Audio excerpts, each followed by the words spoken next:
Bolsa pode ter uma forte alta nos próximos dias. Eu vou comentar também a carteira da minha filha, onde eu comprei Transmissão Paulista e essa empresa vai anunciar dividendos, já é oficial, em dezembro. Nós vamos aqui comentar o quanto que ela pode estar anunciando dividendos e quanto aí que eu estaria recebendo.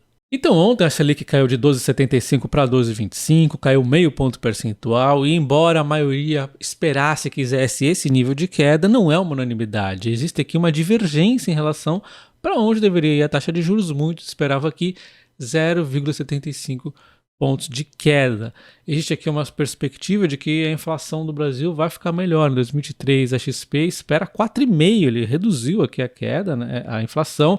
Para 2024 também, projeção baixista, muito aqui por conta da gasolina e energia elétrica, mas também tem o outro lado da moeda. A gente lembra que a gasolina caiu, porém o diesel aumentou, e o diesel ele faz aquele efeito mais de longo prazo. Então, eu não acho que essa inflação de curto prazo reduzindo um pouco mais seja justificativa para cair a taxa de juros em 0,75 pontos percentuais, como algumas entidades gostariam. Tá? Na minha opinião, 0,5 tá correto, tá? E em meio à queda da taxa Selic, o pessoal se pergunta por que as ações ainda estão em queda. A XP ela tem uma visão positiva em relação à bolsa no Brasil, eu também.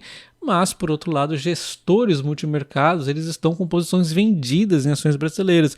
O pessoal ainda está pessimista. Então a XP alerta que a Bolsa Brasileira está a 7,5 de PL, o menor múltiplo entre os pares globais. Então a Bolsa Brasileira está ao múltiplo menor que os seus pares e ele tem vantagens aqui. Por exemplo, uma delas é que o aumento das tensões geopolíticas poderiam beneficiar o Brasil. Os profissionais lembram que o país é visto como baixo risco político e geralmente ele é neutro em relação aos últimos conflitos. Vale a gente destacar que o Brasil também é um país com muita exposição a commodity. O commodity explodindo também acaba ajudando o Brasil, né? E o segundo ponto é exatamente o corte de juros, né? Que ajuda aí a aumentar o valor justo das ações, diminui aqui o custo do endividamento para o crescimento das empresas, enfim. Mas nada disso foi o suficiente para deixarem os gestores otimistas em relação à Bolsa. O pessoal neutro aqui saiu de 41% para 59% em outubro, enquanto os otimistas saíram de 41% para 24%. Então o pessoal aqui, de modo geral, a gente pode dizer que está neutro em relação à Bolsa brasileira. Na verdade, isso aqui acaba deixando muitos gestores com posições vendidas em algumas ações, acaba meio que travando a Bolsa ali. Nos últimos dias, muito do efeito negativo que tem acontecido na Bolsa é ainda aquela fala do déficit zero do Lula, que ele ainda está avaliando essa questão, o Haddad continua insistindo em tentar manter essa meta, enfim, isso aqui ainda vai desenrolar em algumas volatilidades futuras, né? Seja para cima ou para baixo. E uma questão que a taxa de juros acaba trazendo sempre é o pessoal fazer esse tipo de matéria. Dividendos acima da taxa Selic. Cara, isso aqui não faz o menor sentido. Você, primeiro, não deve ficar procurando as empresas com maior dividend yield, porque isso aqui é apenas um indicador e ele isolado não diz absolutamente nada. Dividendos passados não garante dividendos futuros, esse é o primeiro ponto. E o segundo ponto é que não tem como você ficar comparando dividendos de ações com renda fixa, não tem o menor cabimento. É como você, sei lá, comparar frutas mais doces que um bife. Não tem serventia nenhuma, isso aqui é inútil, tá? Então, enfim, fuja desse tipo de análise aqui, na minha opinião, pelo menos. Então hoje, feriado no Brasil, a gente tem a Bolsa Americana subindo 1,75 pontos percentuais, ainda refletindo principalmente os discursos do Jerome Powell ontem, que eu comentei aqui no canal. Então a Bolsa animada, embora os discursos ali tenham vindo bem dentro do esperado, a própria manutenção da taxa de juros também foi mantida, né? Enquanto as ações brasileiras, ADR, nos Estados Unidos estão subindo quase 3%, também refletindo a taxa de juros americana, mas também a brasileira, que ontem, aí, depois do pregão, resolveu diminuir a taxa de juros em 0,5 pontos percentuais, que o mercado achou plausível, né? Então eles vão seguir de olho aí na inflação, nos indicadores econômicos e provavelmente seguindo nessa redução de 0,5 pontos percentuais. Então, a não ser que algum evento mude bastante aqui o humor da bolsa, é bem provável que amanhã suba, compensando essa alta nas ADRs, as ações brasileiras que estão lá disponíveis para os americanos comprar, subindo forte hoje, como nós vimos, né? Enfim, vamos agora para a carteira da minha filha, onde eu sigo aquele modelo super básico que eu mostrei para vocês, onde eu aporto R$ 250 todos os meses.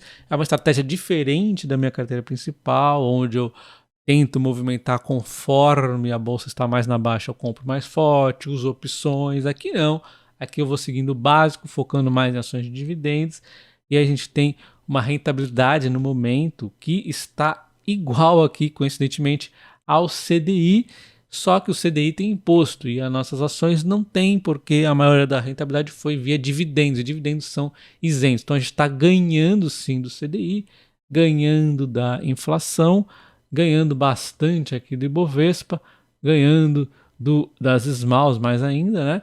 Mas lembrando que ficar olhando a rentabilidade de curto prazo não faz nem tanto sentido. Tem uma série de ações aqui que eu comprei que exatamente que eu estou esperando que elas valorizem muito, como a Transmissão Paulista, por exemplo, que é o maior peso na carteira.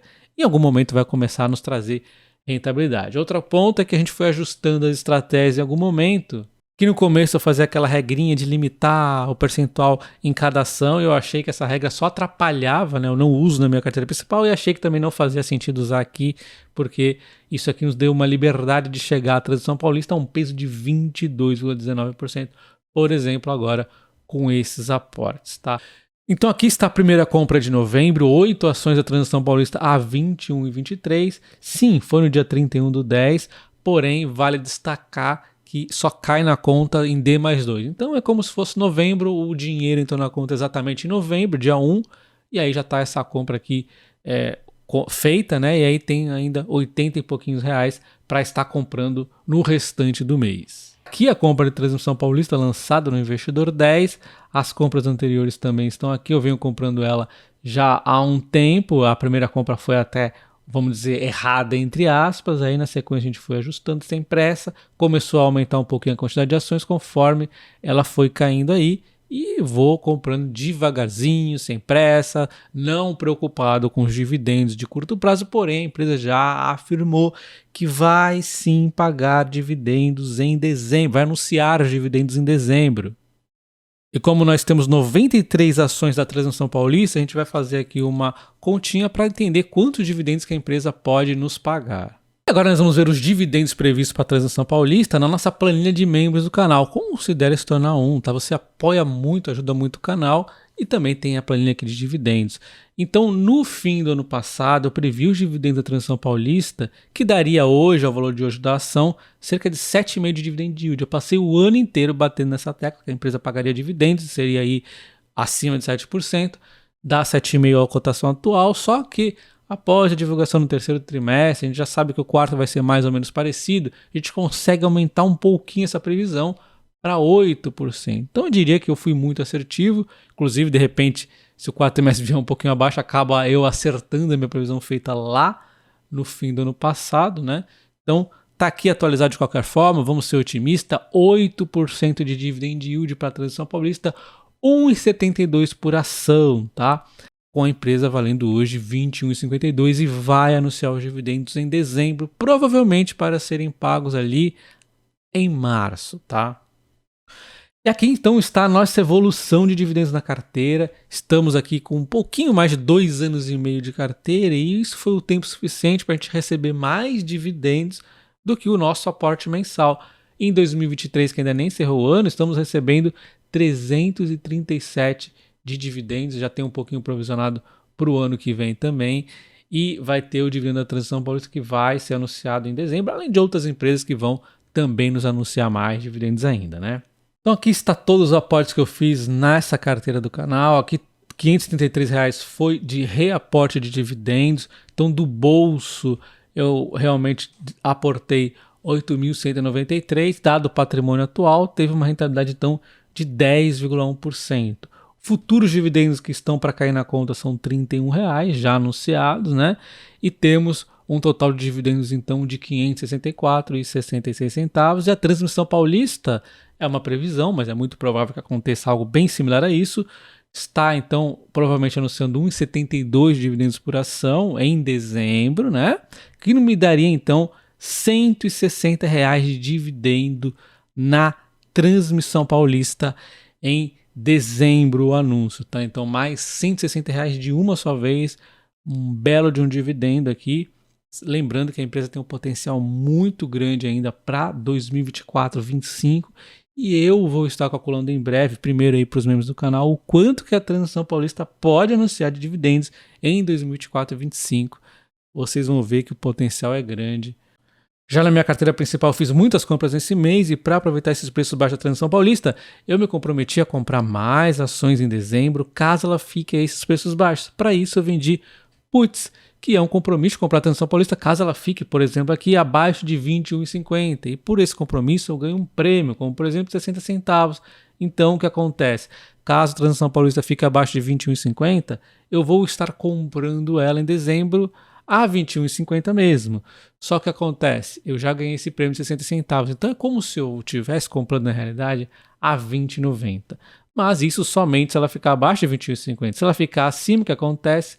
Eu não compro nada de Transmissão Paulista e fico com um prêmio que eu já ganhei agora, à vista, né? R$ 420 aqui, esse é o exemplo, né? Então, a grande preocupação minha é, em dezembro eu tenho que ter disponível R$ 15.050 caso eu realmente queira ser exercido. Senão, você teria de trabalhar um pouquinho mais opções. Mas isso aí fica para um modo mais avançado que eu acabo discutindo no meu curso de opções, onde eu te ensino do zero as opções até fazer essas operações que ainda são simples, de compromisso, de comprar ação no futuro, vendendo put. Tem também o dividendo sintético com as opções. Tem como você também sair de uma situação de repente que a ação caiu demais no vencimento e você quer sair daquela situação. Eu também te ensino no curso de opções, te ensino também a fazer uma compra protegida contra quedas, a proteger a carteira, enfim. Link na descrição do vídeo nos comentários fixados com desconto da Black Friday apenas no mês de novembro. Um abraço e até o próximo. Valeu!